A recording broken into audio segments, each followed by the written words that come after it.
Hello friends, so welcome back to ethical Masala. आज हम लोग देखने वाले हैं वर्क कल्चर। तो वर्क कल्चर क्या होता है? Work culture is a working environment in an organisation.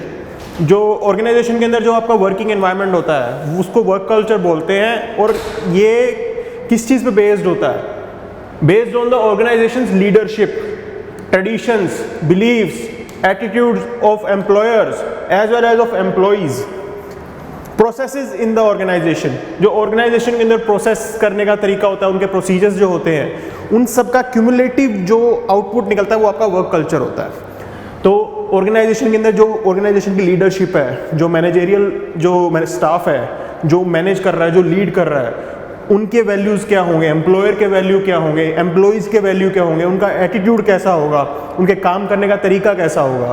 तो ये कुछ आपका एक वर्क कल्चर बनाता है। ये सबका क्यूमुलेटिव वर्क कल्चर होता है।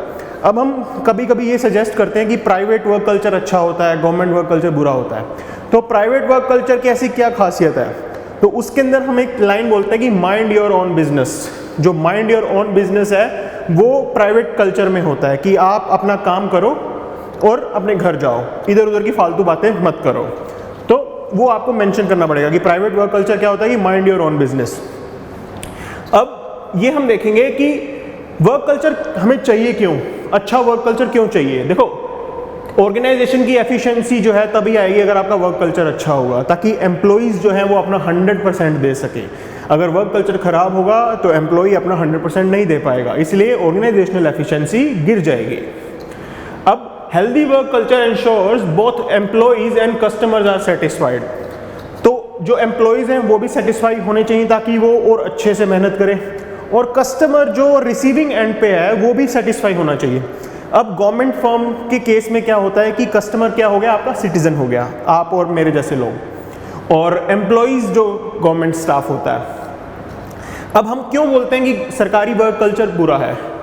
क्योंकि जो डिले है, ब्यूरोक्रेटिक प्रोसेसेस बोलते हैं, रेड टेपिज्म है, कभी कभी ध्यान नहीं देते, डिसिप्लिन की भी थोड़ी कमी देखने को मिल जाती है। तो इस वजह से सारा जो वर्क कल्चर है गवर्नमेंट फर्म का थोड़ा बुरा हो जाता है, ऐसा मानना है।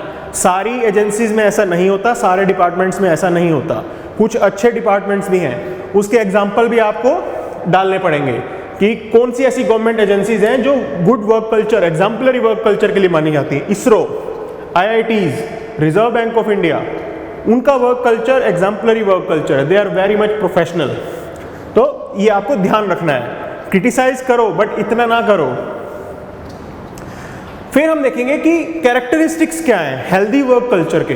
एक हेल्दी वर्क कल्चर जिसके अंदर सारे एम्प्लॉइज अच्छे से काम कर सके और अपना 100% दे सके, उसके कैरेक्टरिस्टिक्स क्या होंगे? Cordial relationships within organisation. जो लोगों के बीच आपस में अंडरस्टैंडिंग है, उनका बीच में कम्युनिकेशन है, वो कॉर्डियल होना चाहिए। जो उनकी पर्सनल ईगो है वो उसको साइड में रखें और ऑर्गेनाइजेशनल जो गोल्स है उसको अटेन करने के लिए काम करें। फिर इसका एग्जाम्पल हमें देखने को मिलेगा कि DC और SP जो पोस्ट होती है, डिस्ट्रिक्ट कलेक्टर और सुपरिटेंडेंट ऑफ पुलिस।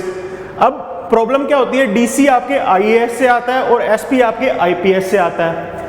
जब सिलेक्शन हो रहा होता है तो दोनों के बीच में मार्क्स का डिफरेंस बहुत कम होता है। IAS और IPS में मार्क्स का डिफरेंस बहुत कम होता है।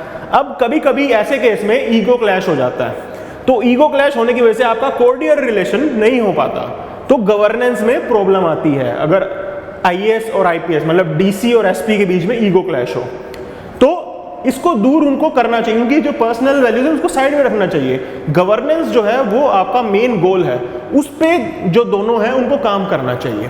तो ये आप एग्जांपल इसमें लिखोगे कि कैसे प्रॉब्लम आ सकती है, और ये प्रैक्टिकल प्रॉब्लम होती है। फिर हम चलते हैं कि unprofessional behaviour should be avoided. आप अपना बिहेवियर जो है प्रोफेशनल रखेंगे। प्रोफेशनल बिहेवियर क्या होता है? जो रूल्स हैं, जो रेगुलेशंस हैं, जो प्रोसीजर्स हैं, आप उसको फॉलो करेंगे। जैसे प्रोफेशनलिज्म के मानने में अगर हम गवर्नमेंट फर्म का एग्जांपल देखें तो standard operating procedures, conduct rules, एक डिसिप्लिन, ये एक पब्लिक सर्वेंट से एक्सपेक्टेड होता है और पब्लिक सर्वेंट को वो मेंटेन करना होता है। तो इसलिए आपको अनप्रोफेशनल बिहेवियर जो है वो अवॉइड करना होता है। Employees should be treated equal. इसका मतलब क्या है कि आप ये मत देखो कि हायरार्की है, लेकिन आप किसी को मिसट्रीट नहीं कर सकते। आपको सबको इक्वल ट्रीट करना होगा, मिसट्रीट नहीं करना किसी को, सबकी डिग्निटी को रिस्पेक्ट देनी है। तो ये उसका एग्जांपल हो गया। फिर participative decision making. Decision making को जितना पार्टिसिपेटिव आप बनाएंगे उतना अच्छा होगा, क्योंकि फ्रेश आइडियाज आते जाएंगे और ग्राउंड लेवल से आपको रियलिटी की जो एक रिपोर्ट आती है वो आप तक पहुंचेगी। अगर आप टॉप डाउन अप्रोच लेके चलेंगे तो शायद आपकी जो पॉलिसी ऊपर से बनाई हुई है वो नीचे तक पर्कुलेट ना हो। इसलिए ग्राउंड लेवल पार्टिसिपेशन बहुत ज़रूरी है पॉलिसी मेकिंग में, पार्टिसिपेटिव डिसीजन मेकिंग में। और जो आपका प्लान स्ट्रक्चर है, हम जो प्लानिंग करते थे वो डिस्ट्रिक्ट लेवल प्लानिंग, फिर स्टेट लेवल प्लानिंग, फिर नेशनल लेवल प्लानिंग, वो उसका एग्जांपल है कि कैसे हम पार्टिसिपेटिव डिसीजन मेकिंग बना रहे हैं। तो डिस्ट्रिक्ट लेवल के नीचे जो हो गया आपके सभा लेवल पे प्लानिंग, फिर ग्राम सभा लेवल पे प्लानिंग, फिर जो आपकी समिति लेवल होती है वहाँ पे प्लानिंग, फिर ब्लॉक लेवल पे प्लानिंग। तो वो पार्टिसिपेटिव डिसीजन मेकिंग को प्रमोट करता है। फिर एप्रिशिएटिंग टॉप परफॉर्मर्स, रिवॉर्ड करना बहुत ज़रूरी है। जो लोग अच्छा परफॉर्म कर रहे हैं उनको अप्रिशिएट करना बहुत ज़रूरी है। सिविल सर्विसेज अवार्ड्स भी मिलते हैं जो बेस्ट परफॉर्मिंग होते हैं, प्रेसिडेंट मेडल मिलता है जो पुलिस के अंदर आईपीएस या फिर और जो पुलिस पर्सनल होते हैं उनको प्रेसिडेंट मेडल भी मिलता है एग्जाम्पलरी परफॉर्मेंस के लिए।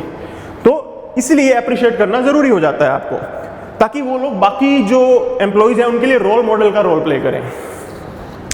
फिर नेक्स्ट इंपॉर्टेंट चीज होती है कि transparency is required at all level.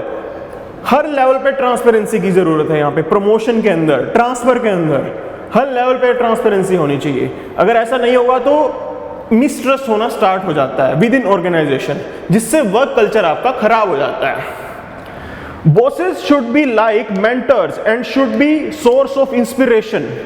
जो बॉस होता है, जो लीडर्स होते हैं, जो सेक्रेटरी, कैबिनेट सेक्रेटरी, उनसे नीचे वाले जॉइंट सेक्रेटरी, तो वो मेंटर का रोल प्ले करें, लीडरशिप लेके आए, उनका कंडक्ट एग्जाम्पलरी होना चाहिए। तो ये एक इंपॉर्टेंट रोल प्ले करता है ताकि जो जूनियर्स आ रहे हैं वो उनसे कुछ सीखें। अब ऐसा कहा भी जाता है कि जो इन सर्विस ट्रेनिंग होती है उसके अंदर जो एग्जाम्पलरी जो पब्लिक सर्वेंट्स होते हैं उनके लेक्चर करवाए जाएं, उनके सेमिनार्स अरेंज करवाए जाएं, ताकि बाकी लोग उनसे इंस्पायर हो सकें। Don't criticise those who have not performed, rather ask them to pull up the socks. जो लोग जिन्होंने परफॉर्म नहीं किया आप उनको फालतू में अननेसेसरी क्रिटिसाइज ना करें, रादर उनको बोलें कि आप इंप्रूव करो। Improvement should be the goal. आप किसी को डरा देंगे, उसको धमका देंगे, उससे नहीं सॉल्यूशन होगा। आपको इंप्रूवमेंट चाहिए, आपको एफिशिएंसी बढ़ानी है, आपको गवर्नेंस के अंदर गुड गवर्नेंस की तरफ जाना है। तो ये हमारे लिए ज़रूरी है। Liberty to express views. जो एम्प्लॉई हैं, मतलब जो नीचे लेवल के, उनके पास लिबर्टी होनी चाहिए अपने व्यूज़ को एक्सप्रेस करने के लिए। अब सरदार वल्लभ भाई की एक स्टेटमेंट थी कि I want my secretary to say no when I say yes. कि मेरे सेक्रेटरी जो है, सरदार वल्लभ भाई पटेल ने बोला था कि उनके सेक्रेटरी के पास इतनी लिबर्टी होनी चाहिए कि वो सरदार वल्लभ भाई पटेल को नो बोल सकें अगर सरदार वल्लभ भाई पटेल ने यस बोला है। मतलब जो चीज़ रैशनल और ऑब्जेक्टिव है आपको उस पर एडमेंट रहना है, आपको पॉपुलिज्म की तरफ नहीं जाना। तो ये उसका आपके ये पब्लिक सर्वेंट की रिस्पॉन्सिबिलिटी है कि वो ऑब्जेक्टिव जो है वो सजेशन दे पॉलिटिकल एग्जीक्यूटिव को। तो ये एक ब्रॉडर सा वर्क कल्चर का एग्जाम्पल है। आप ये एग्जाम्पल इसके अंदर डीसीएसपी का जरूर मेंशन करेंगे, सरदार वल्लभ भाई की स्टेटमेंट जरूर मेंशन करेंगे और इन पॉइंट्स को लिखेंगे। और सबसे इंपॉर्टेंट चीज ये कि गवर्नमेंट एजेंसीज के एग्जाम्पल हैं जिनका वर्क कल्चर एग्जाम्पलरी है। आईआईटीज, इसरो, आईआईएम्स, आरबीआई, ये सब सरकारी फर्म्स हैं और बहुत अच्छा इन्होंने परफॉर्म किया है। तो इस तरीके से आप इस वर्क कल्चर वाली जो कंसेप्ट है इसको देखेंगे। Thank you.